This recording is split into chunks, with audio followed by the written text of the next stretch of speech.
Alright, so haven't made a video that was supposed to be published, I think yesterday or the day before, simply because I was on a vacation and I left all my business and work worries at home whilst I enjoyed myself. And well, initially I just tell you this information, a bit of advice. Whenever you're doing something, do it fully. So if you're gonna go to vacation, enjoy yourself properly, enjoy yourself hard. Don't worry about any of the things that happen at home or in business or anything, because if you can't do it there on simple things like relaxing, how can you ensure that you're going to do this on more important things like work, right?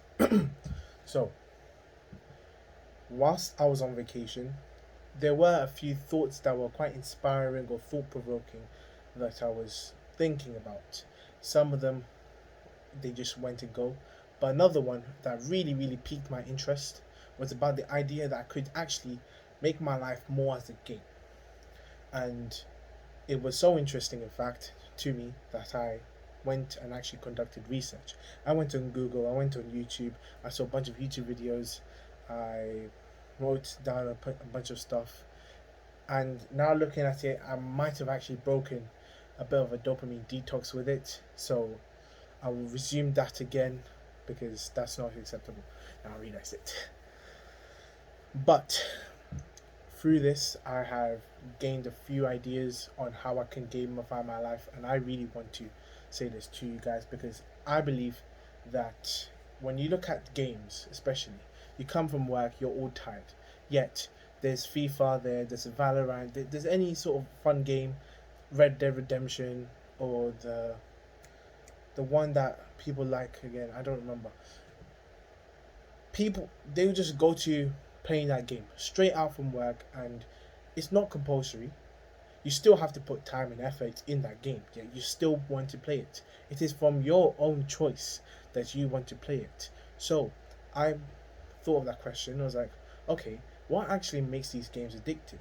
I know a lot of these games don't even have like that big of a story plot or some sort of activity that's like out of this world. Not all of them. Some of them are even as basic as just like cleaning the house or cooking, like cooking mama, for instance.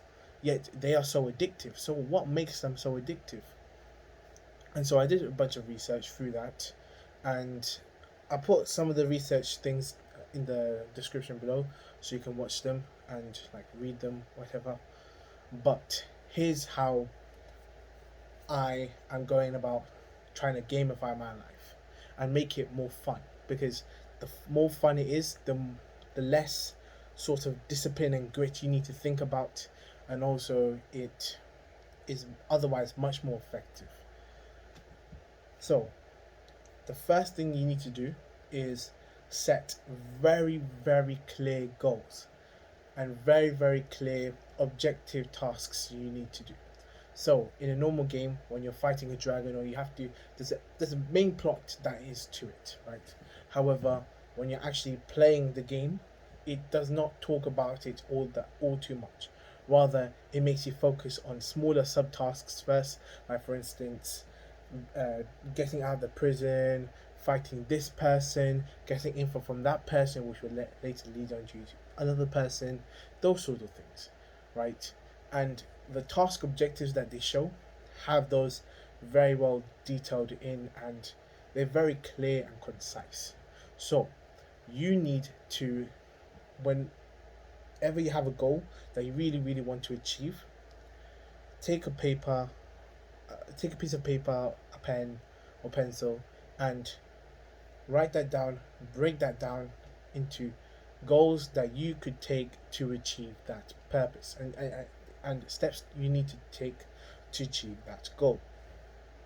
And you will realize that you can create a ton of these very simple goals that are effective, yet simple, yet but very effective. And that is something that people often don't realize because they overthink it, or they overplay the significance of it, because a lot of people have done it in the past. For instance, getting ripped, getting super jacked, but they overthink it. And so a lot of times, especially me, I was saying, oh, you know what, I'm going to get super healthy by the end of the year. Yet I overthought it. I didn't create this concise plan and stick to proper steps. I didn't even think of that, which is why that result never ever came. And now I'm applying it and I can see, okay, I need to do this many steps a day. I need to probably eat around this many calories, or like try to make sure it's like this. And I really thought it through and I put it all on an app called Notion, right? It's a really good app. I suggest you use it. Another thing that I will also try implementing is the idea of rewarding. So rewarding, when you think of a game, is, let's say you defeated a mini boss. It gives you another sword, another ability. That ability is a buff to the character so that it can defeat harder characters much more easily. Now, when you take that idea and you contrast it to what people mostly do, it's the complete antithesis. Let me explain. So, let's say you're eating healthy, you're exercising the whole week, okay? And you say, okay, I've eaten so much, I want to reward myself. The first thing you're going to think about is eating a piece of junk food, a piece of cake.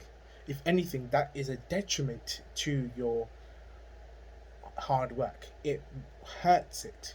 It's like going down a level. That is something you do not want to do, and it makes life harder. And also, it increases the chances that that dopamine is released more on those junk foods, so you're more easily going to break that whole cycle. Rather, what you should do is you should buy new shoes. For instance, buy new shoes. Get a dietitian, for instance, as a reward. It's a buff. It's a thing that helps you. It helps the character. It helps you. And, well, oh, another thing I also do that was really, I was thinking right now because I had one thing that I was trying to say, but I didn't know how to say it. It's about making some of the things that you do a bit more challenging and more intriguing, intriguing and more interesting. The fact is, with a lot of people, not every person, but a lot of people, they can't stick to doing something repetitively because they find it boring. And especially if something's more productive, it's bad. However, something like opening your phone and watching Instagram or Twitter every day, that is a habit that they can enforce because it releases dopamine much quicker. Now, there's a way of bypassing that so that even when you do productive things and it becomes quite a bit of habit, you still release quite a bit of dopamine. In the initial stages, this is what I think I did try and it did work. However, I probably did something wrong later on. So when I get to that stage again, maybe I'll tell you about it. And it is make it a tiny bit more challenging or make it more interesting. So never do the exact same thing all over and over and over again. Rather, what you can do is change it up a bit. And so it is still becoming of a newer concept, a newer idea, a new task to do. For instance, you could increase the number of word counts you do if you're writing a book, or decreasing the time you spend for certain activities so you have to do it quicker, and you have to look for different ways of doing the task much more efficiently.